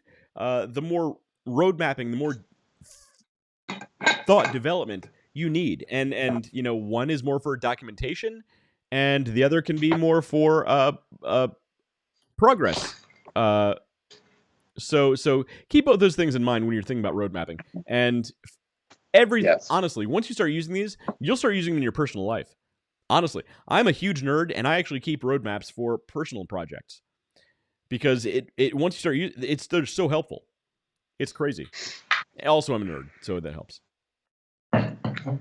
Yes, indeed. Okay, we've all established that you're a nerd. We got that. We've also established I need to plug in my MacBook because it's dying. Did you just buy that thing? Well, I mean, it's been toting around in my case and everything. So, and I just, I don't shut these things down. I just, I don't turn mine off. I just close the top. I close the lid. I restart. I actually restart my computer maybe once every couple of weeks. It's an older machine, so at some point I will probably go ahead and replace the battery in it. So I mean, I'm not upset. I mean, if I told you the dollar that I spent for this, you'd be like, son of a biscuit. Well, it's newer than my computer, so look, I got no room to talk. Wait, are you rocking AutoCAD on the Mac? Yes, you can rock AutoCAD on the Mac. There you go. Devin. Very easily, and it runs it flawlessly. Devin, we're going to win you over to the Mac side eventually. It's going to happen. It really is. The way that really the bottom line is, back when old Turtleneck himself was around, the development of the Mac OS and everything and the utilization of the hardware was just far superior. Not so much anymore. I don't know that I would take a new M2 or something like that and try to challenge it against this computer. Yeah, the Intel when they were using the Intel processors, like that's where there was at. Yeah, this is an Intel i7 utilizing Max OS with 16 gigs of RAM. It's going to be lights out faster than a ARM processor. And let's face it, you know where ARM processors belong and where they go? In a phone. They go on a phone. Right. Now, to be fair, this phone, I've got a cradle that I can set it on, and it becomes a desktop computer. Right. So, and that's the funny thing is, like, a lot of the new tablets and stuff, it's basically the same as the newer laptops, just without the keyboard. Yeah. So this is the MacBook. Basically. I'm sorry. Basically the MacBook Pro that I had. Basically. This has the same exact processor and the same exact amount of RAM as my M1 MacBook Pro. But without the keyboard, they sell it as a new product. That's it. Yes. If they gave me OS X, if I could hot rod that thing and put OS X on it, I'd be done. Yeah. Of course, it would only support one external monitor, which it does now. Now, what I do like, and one of the reasons I went back and was looking for the Mac, is I can, as long as these two things, my MacBook and this, are logged onto the same Wi-Fi, I can use this MacBook Pro as a second monitor for my MacBook. Yeah. Or I'm sorry, iPad Pro as a second monitor for my MacBook. Yeah, that's pretty handy. And yeah, it comes in very handy. I love dual monitor. I love multiple. Give me 50 monitors. God, I love having all the monitors. Let me see what the hell's going on. We actually need multiple monitors for when we go live at Hofbrau. Yeah, that would be cool. I would love to set up. And one of these days, I think what we need to do is put together a rig, and maybe we should make that a thing of us building our remote rig, so that we can have the camera. And then monitors on both sides that feed back to us, and we can remove it. The only problem with, or remove the stuff that's in front of us, the only problem with that is we would have to have a producer to run the show. Right, exactly. Look, and I think if somebody hadn't abandoned the show to move to New York City, we may have done that by now. But look, somebody got too big for the britches and thought they were too good for us. I did move to New York City. New York City. New York City. So I think I've actually told this story before on here. I lived in the apartments, my old apartment on Slayton Court over in Columbus. And we bought a fire pit, like literally the first night that, kind of when fire pits were just becoming a thing. We bought a fire pit. We have it outside. And we're sitting there, and I got this stick, and I'm, jabbing in the fire, doing what doing what guys do with a fire. Like you do. Yeah, you got to poke the fire once in a while. I get it. Poke the fire with a stick. And these neighbors come home, and they're looking at us like, what the hell is going on? And I stabbed the fire, then I slammed the stick on the ground. I look at them, I'm like, New York City! And, it was just absolutely the most comical thing ever. Everybody got a good joke, and a good laugh. Neighbors never spoke to you again. More often, actually. Devin does say yes. Build a podcast rig. That'd be cool. We should. We really need to. It would be cool. I'm trying to do it at my house just so that because I have my normal daytime stuff that I work with, and I'm on, I have my earbuds that I put through, and I use my microphone. So I'm trying to change up so I have my daytime work stuff, and then I have my podcast stuff. And I think my next thing is to just change microphones up. Yeah.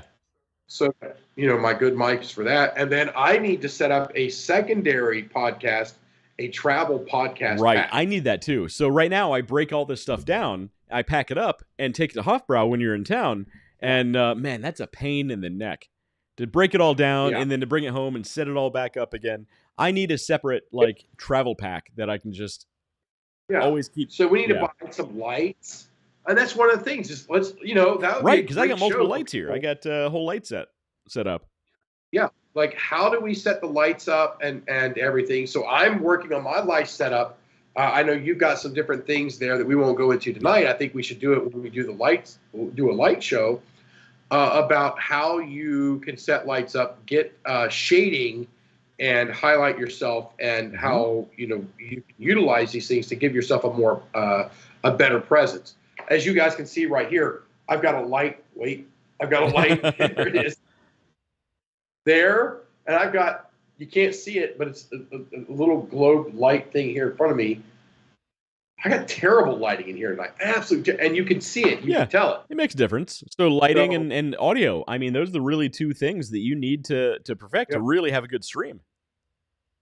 Yeah. So the new camera I have is freaking amazing. Yeah, your new camera's great, by the way. Not the one you're using right now, but your one at home. Yeah, not this one. This is something else.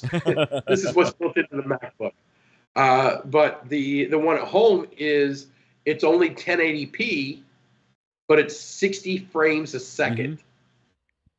So its frame rate is insane. That's awesome. And so it makes an amazing video.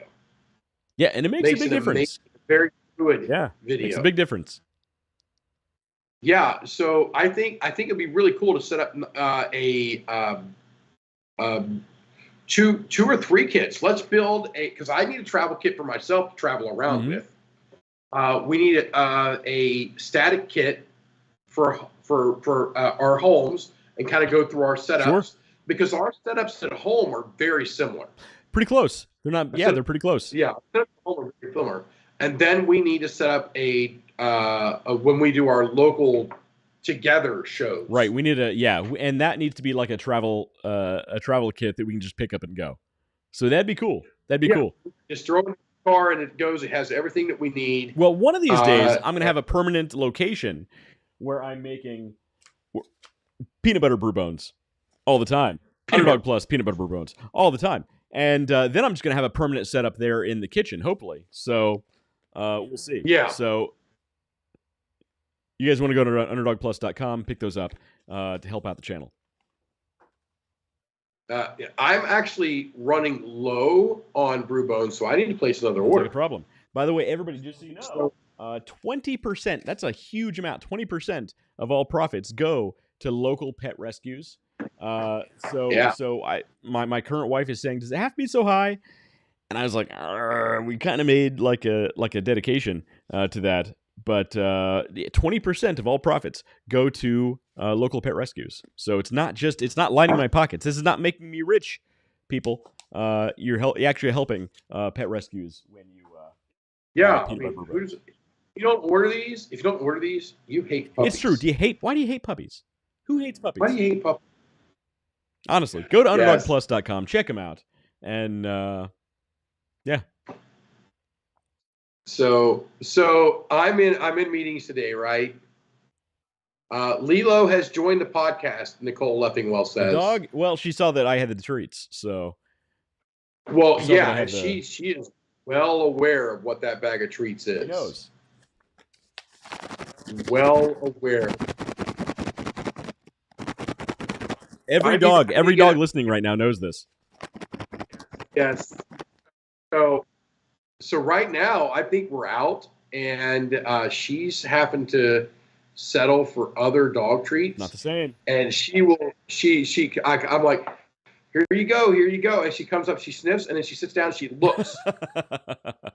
Like, okay, I get this, but where's the real one? She knows. Oh, David, I didn't even tell you. I think I perfected the recipe for the apple bacon. Okay? Dude.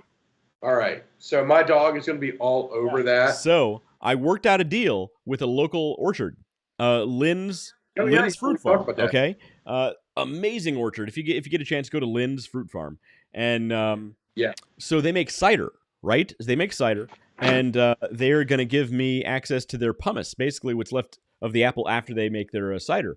So all the juices are squeezed out, and I get the great apple stuff left over.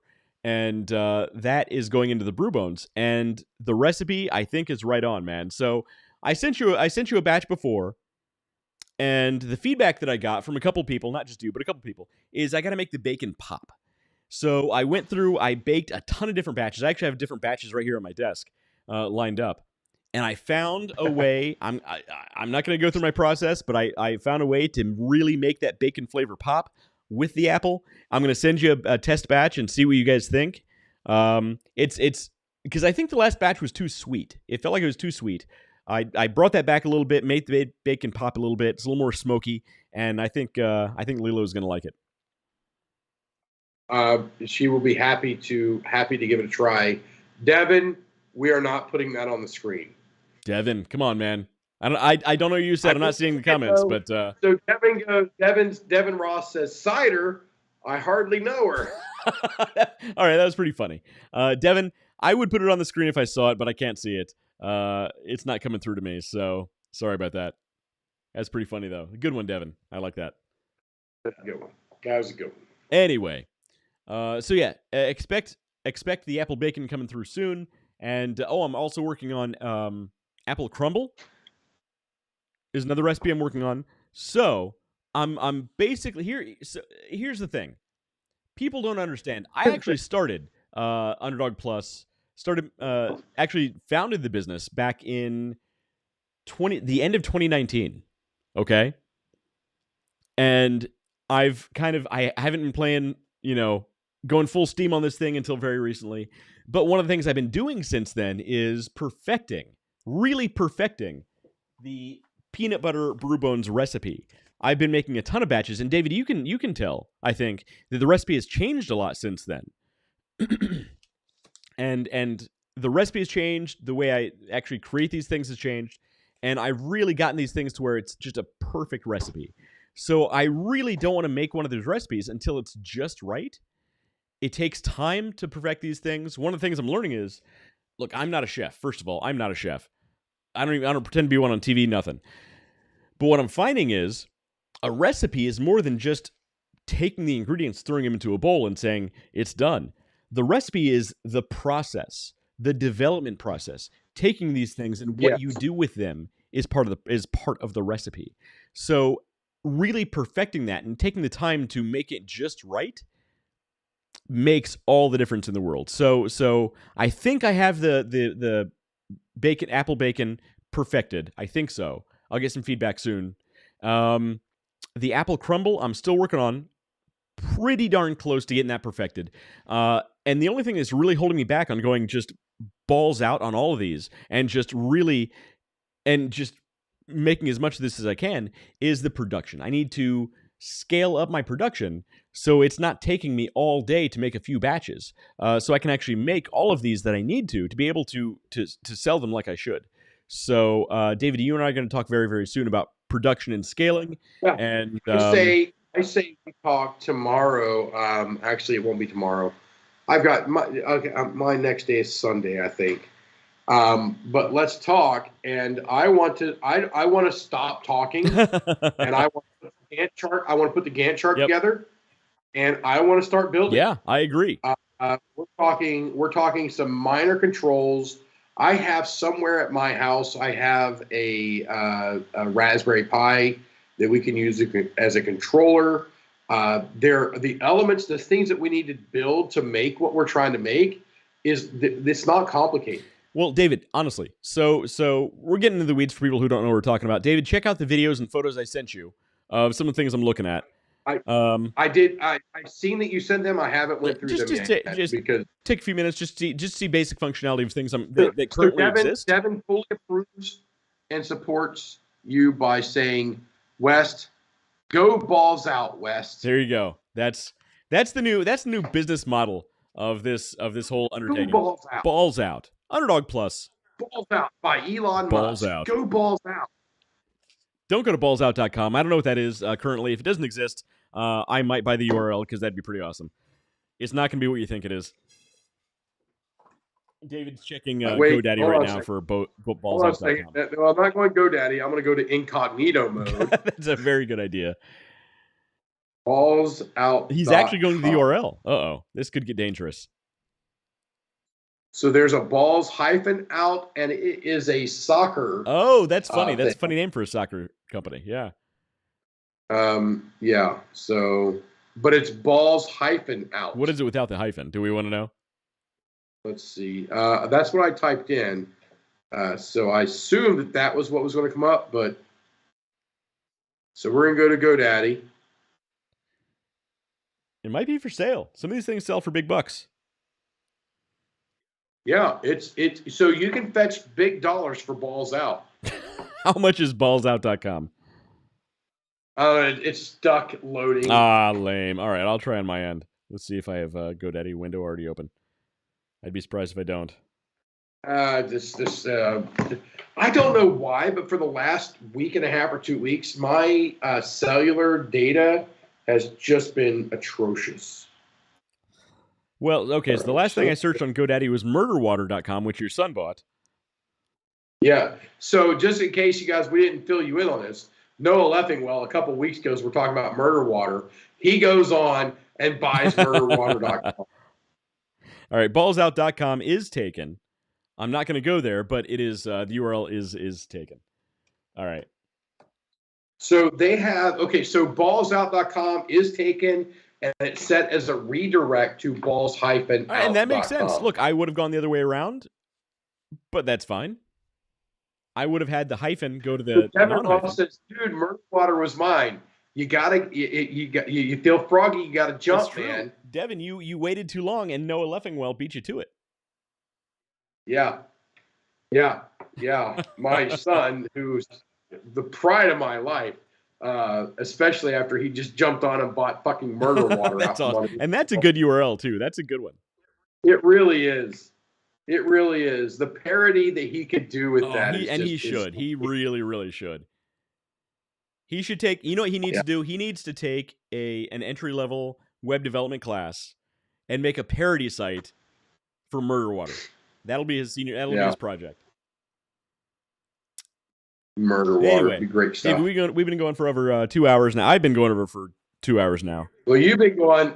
You've been going for about an hour and a half. I honestly drunkenly joined you because I did drive up here. Yeah, you weren't drunk. You were driving. I wasn't drunk. But I did randomly join you about 20 minutes into your show. All right, so I think we should call it a night. Matt Harmon, we wish you the best. David, I hope you get over whatever illness you still may have. Yeah, well, I try to treat it from internal with alcohol tonight, so we'll That's see. it. Pickle yourself enough, you're going to kill everything in there. I agree. Yeah, that's. I think that's the way to handle the global plague sniffles of death. You just hit it with some bourbon. Kills everything. All done. I agree. So tonight, because we didn't go into it at the beginning, let's go over it at the end. What are you drinking over there tonight? I did actually mention I am drinking Sunscream Summer Wheat from Nocterra. Because Nocterra is a great local brewery, and I love their stuff. It's still, I think it's still technically summer, so I'm still good. Yeah. So if you guys ever get a chance, you're in Central Ohio. Nocterra is one of the better brewers around there.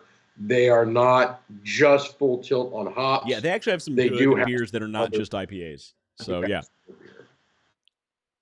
absolutely. Devin says I tried alcohol on the plague and it went bad. You did not have enough alcohol. It's sir. true. You just didn't have enough. You didn't go far enough. That's it. It's delicate balance. Either you have not enough or you have too much. It's a delicate balance. So just try a little more next time. Don't take our medical advice. We are not medical practitioners. But look, you got to do what you got to do. All right. We'll see you guys next week. Yep.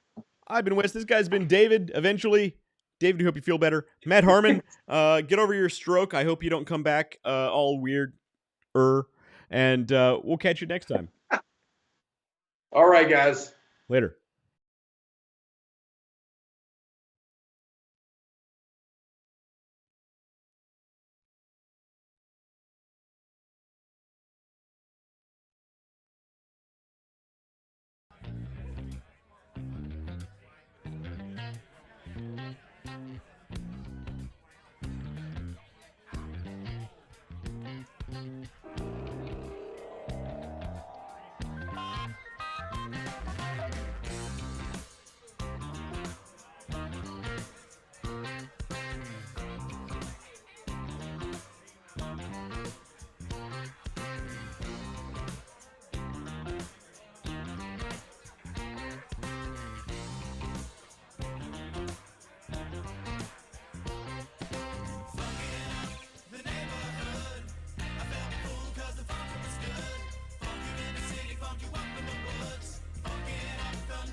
was good. Funk you in the city, funk you up in the woods. Funkin' up the neighborhood. Funkin' up the neighborhood. I felt full cause the funkin' was good. Funk you in the city, funk you up in the woods. Funkin' up the neighborhood.